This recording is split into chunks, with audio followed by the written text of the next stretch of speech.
I'd like to start this with a brief survey of the class. Who here pays to put gas into their car? Anyone? Yes? Who here thinks that it's expensive to put gas into your car? Yes? And can I ask one more question? Given the choice of two identical gas stations, who would go to the more expensive station? What? Nobody? Then it is amazing that nobody will go to the more expensive gas station, and yet 99% of Americans spend more money heating and running their homes when there are cheaper alternatives. So, you know, why is this? When we look at it, there are a number of reasons. I'd like to start first by previewing the subject of green energy. I'd like to look at the environment, the cost and availability of fossil fuels, which is what most of us run our homes with at the moment, and then I'd like to finalise by looking at green energy products, what's available, what they can give us and what they can do for us. The environment, the ozone layer, I think most of us have a fair idea of what the ozone layer does. It's a layer of gas over the Earth that is made up of O3. It absorbs ultraviolet light that protects humans, and humans need it because otherwise the ultraviolet light will cause damage to us. On October the 3rd, in an article, the New York Times reported that scientists for the first time discovered, since recording began, disruption of the ozone layer over the Arctic was comparable to that in the Arctic ozone layer. What does this mean? It means that we're creating more and more damage to the ozone. The majority of this is done by the carbon from fossil fuels. We also have the problem of, in the environment, of the damage to our seas and it being contaminated. I think most of us know that the fish, you know, it's not as good for you as it used to be, or as it was once used to be.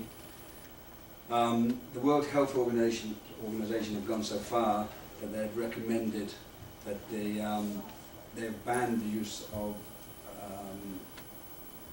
fish oils taken from certain areas. Toxins have been found in cod liver oil samples. Supplements that were once recommended for child health. And once again, this is down to the continued and increasing use of fossil fuels. Then we have contaminated lands. In 2009, the US government spent over 111.9 million on grants to clean up land in New Jersey alone. These sites are known as brownfield sites. These are sites that are contaminated. They've had spillages on them, oil spillages, once again from the use of fossil fuels. There are over 450,000 of these damaged sites that people build houses on in the US alone, and of these, over 80% of them have been contaminated either directly by fossil fuels or by a derivative of fossil fuels. The rising cost of gas and oil. I think most of us know from, you know, everything's creeping up, the costs are creeping up all the time. Running houses, running homes. According to Michael L. Doffman, the regional commissioner from the Bureau of Labor Statistics, tri-state area consumers paid well above US city average for electricity and utility gas. This is taken from a survey done last July. The Bureau of Labor Statistics reported electricity prices were 55.6% higher in New Jersey than nationwide, and piped gas prices were 21% higher. These are the two main fuels that people use to run their houses, to heat their water, and to make their environments comfortable to live in. The finality of fossil fuels. Supplies are dwindling. This is going back to the last point, is adding to the rising cost. Oil is getting harder to get. We have, the are some of these wars and conflicts, are they to do with oil and supply of oil? The US reserves of oil are dropped. They've had to release barrels of oil because they can't keep up production. Once again, this is what 99% of people are using to run their homes, to heat their homes, to heat their water. Then we come to green energy products, and why are these not being used? I have a degree in architecture, and I've worked for over 20 years in the industry. For 14 years I ran my own company which specialised in domestic house construction. We designed them and we built them. We in Ireland by law have to put in a certain amount of green energy into every house we build.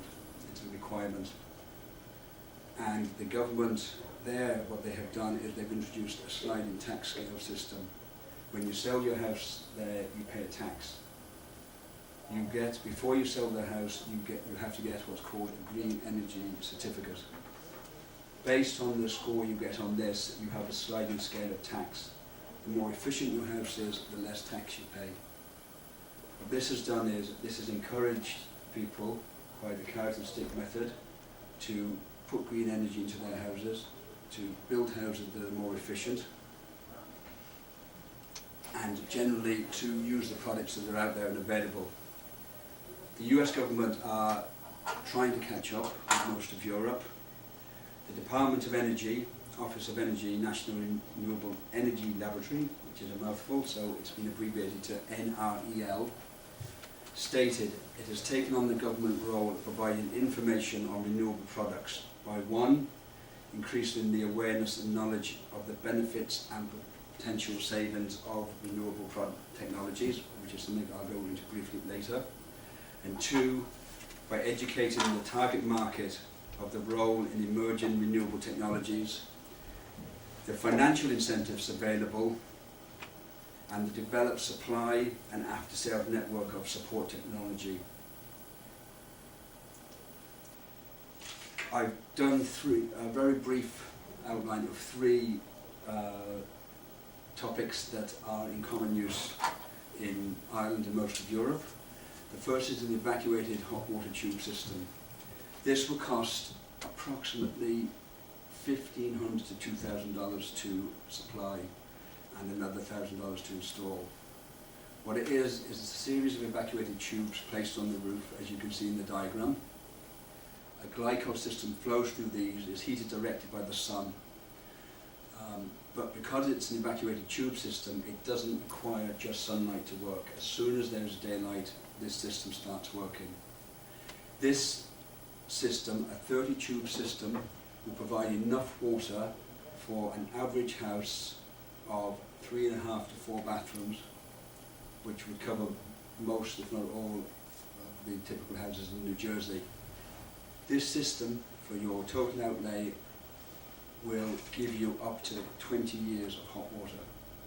That's it, apart from your regular maintenance, which you would have to have on your system anyway. The next is geothermal air heating. Once you go into the ground, the heat system below the ground surface is at a constant temperature. It doesn't matter if you're in the Arctic or in the desert. Once you go down a certain depth, there's a constant earth temperature. This energy is there waiting to be tapped into. What the geothermal air heating system does is you drill a number of wells down directly.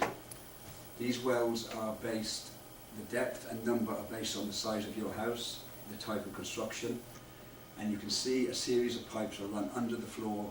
This can be done during construction, or it can be done afterwards by raising your floor. The heat from the earth travels up into an air exchange unit. This disperses the heat throughout the house. By zoning it, you only draw the heat to where you need.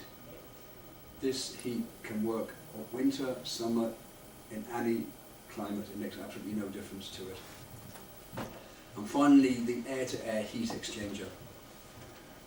Apart from the type of energy we use, one of the biggest aspects is the amount of energy we waste. More air escapes through holes air, loss of heat. We heat air, we expel it. So what this does is, this captures the air. It takes the air from rooms such as bathrooms, kitchens, other places where there's heat in the air. It takes it, draws it into a central exchange system. It converts the heat and brings it into the fresh air that can then be distributed to bedrooms, etc. What did we learn today? First of all, we learned the environment is under threat from fossil fuel use and the damage it does. We learned the cost of these fuels is rising and the supply is decreasing. But most importantly, we learned that there's affordable green energy alternatives available, that we can use these and that we can save ourselves money. Steve Jobs from Apple, who most people knew, in an interview on green energy said, everything around you that you call life was made up by people that were no smarter than you, and that you can change it, you can influence it, you can build your own things that other people can use. Once you have learned that, things will never be the same again. So, in conclusion, I would just like to say that let's get out there. There's a number of reasons. One is, let's protect the environment. Two is, let's protect nature and nature's resources. And last, but by definitely no means least, let's get out there and save ourselves money.